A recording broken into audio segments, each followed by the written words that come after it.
Hello YouTube, Dave here again. I'm back with another Pathfinder 2nd edition related video, and today I'm going to be taking a look at the Pathfinder Critical Fumble decks. So this is a brand new release, just came out within the last couple of days, I think, of the time that I'm recording this video.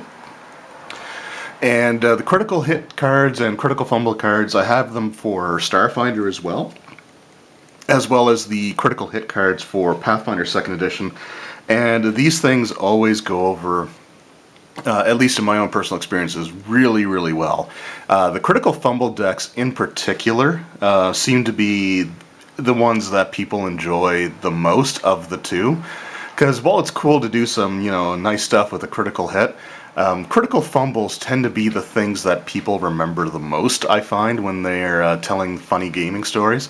So I'm really excited again to have this in my possession. I can't wait to open this up and actually have a look at them.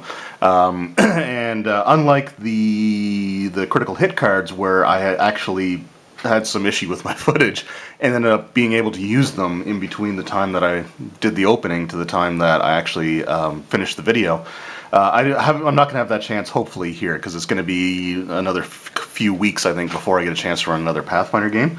But without further ado, let's just go ahead and take a look here. So we got the goblin on the front here. It looks like Fumbus, the alchemist, and it looks like one of his alchemical items is just exploding directly on him, causing like everything that he has to go off in this chain reaction. Pretty cool stuff. And then it says on the back, fail brilliantly. Make that natural one mean something. Why limit yourself to mild disappointment when you can screw up in a truly royal fashion? I love that. With the Pathfinder Critical Fumble deck, when you roll a critical failure, draw a card, and apply one of 4 different effects. Fumbling has never been so disastrous or so much fun.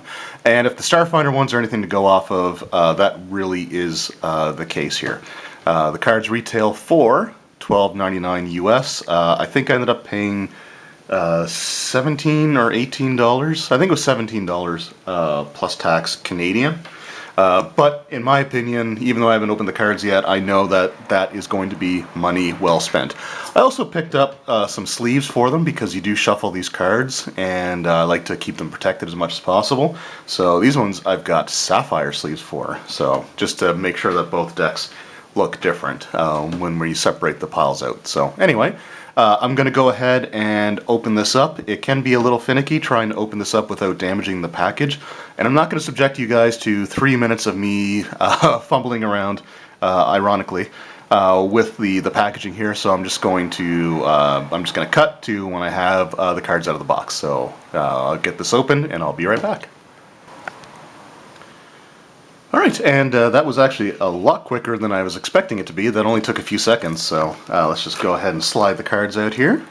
So on the front here we have the rules card telling you how to use these. On the back you just have your standard Open Gaming License information. So let's just go ahead and get the plastic off here, since we're going to be sleeving these up anyway. So the rules. A group can use the Pathfinder Critical Fumble deck in their game to make combat more surprising and perilous. Whenever a PC or foe gets a critical failure on an attack roll due to a natural 1 on the die roll, that player can draw 1 card from this deck and apply the effect appropriate to the attack's type. So in this one it's melee weapon, range attack, unarmed strike, or spell.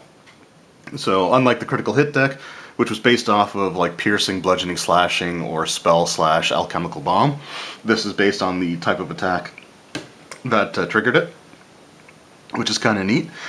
Special rules. Effects that scale based on level use the attacker's level.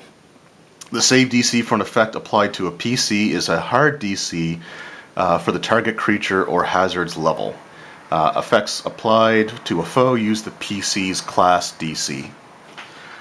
So you have, like, I think easy, moderate, and hard lists of DCs for, like, based off the character level or threat level, or things along those lines.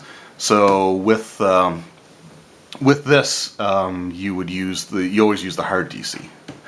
And then we have an effect that lasts until healed, ends once the recipient regains hit points from treat wounds, or is restored to full hit points and rests for 10 minutes. So magical healing through spells like Soothe, or spells like heal, for example, are not going to negate effects that are applied based off of these cards. You have to use the treat wounds ability, which is similar to how you get rid of like the wounded condition. So you have to use that, or have the person restored to full hit points and then get a 10-minute rest. So it's not something that's, if they get restored up to full, it's still going to apply at least for the rest of that combat. So important to note there, magical healing does not remove negative effects. On the back we have some variants. So we have the deadly variant. So this is probably similar, I think, to the critical hit deck, where instead of it being a natural 1, that is the only way that you draw one of these cards, it allows you to do it on any critical failure. And remember, a critical failure is also determined if you fail an attack roll, for example, by 10 or greater. So if a target has a 21 armor class and you get a total of 10 on your attack roll, that would be considered a critical failure. Proficiency variant. If the PC, NPC, or other creature has a master proficiency rank in the attack that they fumbled, they can draw 2 fumble cards and apply one of the 2 listed effects. If the creature is legendary with the attack, they can draw 3 fumble cards and choose one effect to apply. So you can basically choose the one that might be the least damaging, I guess. And then critical hit deck variant. So if you're using the Pathfinder critical hit deck, anytime a PC scores a critical hit, the player can draw a card and, instead of playing it, deal normal damage and keep the card. That player can later exchange the critical hit card to negate a critical failure rolled by their PC or any other PC in the group. So that's interesting. I kind of like it, and I would consider using it. But if I know my group that I'm running this for as well as I think I do, they're going to want to draw these cards. So I don't think they're going to be in any hurry to negate it. But those are the rules. So let's have a look at the actual cards themselves. I'm not going to go through every single one here, but there are quite a few awesome things that we have here. And again, you've got some pretty interesting names, I think, for a lot of these. All right, so I'm actually going to start with this one. So here you see the cards. So we have a melee weapon represented by this hammer. Ranged, indicated by a bow, unarmed strike, indicated by a fist, and then you have spell, which is indicated by a lightning bolt. So I believe using an alchemical weapon would be the same thing as the range, because they are ranged attacks that you make with them. So the first one we have here is melee, broken weapon. Your weapon's current hit points are reduced to its broken threshold. If already broken, the weapon takes 3d6 damage, ignoring hardness. So that's a pretty easy way to completely destroy a weapon if that one. But this is why I wanted to read this card, because we have the ranged one is called My Spleeny Bits. You become wounded 1, or your wounded value increases by 1. That's pretty harsh. Frustration, you take a -2 circumstance penalty to attack rolls until the end of your next turn. And then Beastly Riff, your spell becomes a summoning animal spell of the same level, and the animal attacks you. So some pretty cool stuff there. Then we have stuff like Friendly Fire. You hit the ally nearest the target. Something's broken.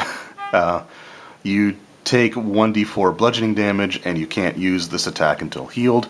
Again, keep in mind that's with the treat wounds or restoring up to full and resting for 10 minutes. Power Drain, you lose 1 prepared spell or spell slot, determined randomly by the GM. And off balance, you take -2 circumstance penalty to attack rolls until the end of your next turn. Then we just have all kinds of other things. We have like Slipped, you fall prone, Backfire, hit yourself instead of the target, Bruised Ego. You can't attack another creature until the target is knocked out, or the end of your next turn. And then Nosebleed, you cast a spell, and you fail it so bad that you start to bleed 1 persistent point of damage every round. So again, just some really, really cool stuff. And these cards have always been a ton of fun in our group.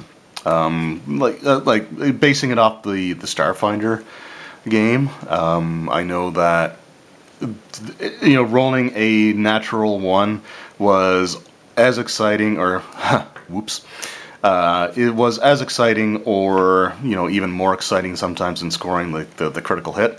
So I think that this is, again, going to go over really, really well. And another, like I said, I mentioned this in my critical hit deck video, but one of the other benefits of these types of cards is it kind of has this inadvertent way of keeping everybody's attention on every attack roll that gets rolled.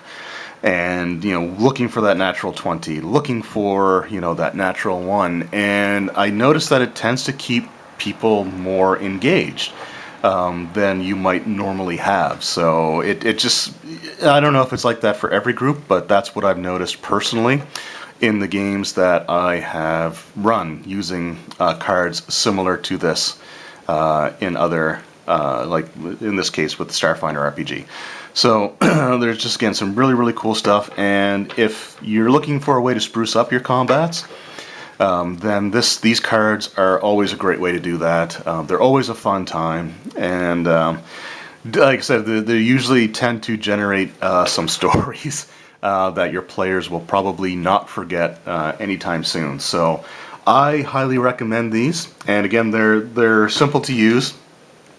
I would stick to just the natural 1, similar to how with the critical hit deck I would stick to it being just a natural 20, because it makes the natural 20 or the natural 1 feel more special. Like you didn't just critically fail, but you super critically failed or super critically succeeded. And it just makes those rolls feel more important. So that's why I would advise personally sticking to that basic version of the rules. However, you can use the Proficiency Variant, I think is kind of cool. And the ability to cancel out one of these cards with one of the critical hit cards, I think, is also interesting. Although, again, I know with my group there will probably not be any interest in doing that. So that is probably something that's just not going to happen. I'll give them the option and see how it goes. And I will be sure to give you guys an update on the session where I got to use these for the first time. I do plan on doing campaign updates for my Pathfinder 2nd edition game that I'm currently running, and I should be recording the first one of those videos hopefully very, very soon once we get past all the events that I have coming up in the next couple of weeks. But anyway, that's completely wandering off topic.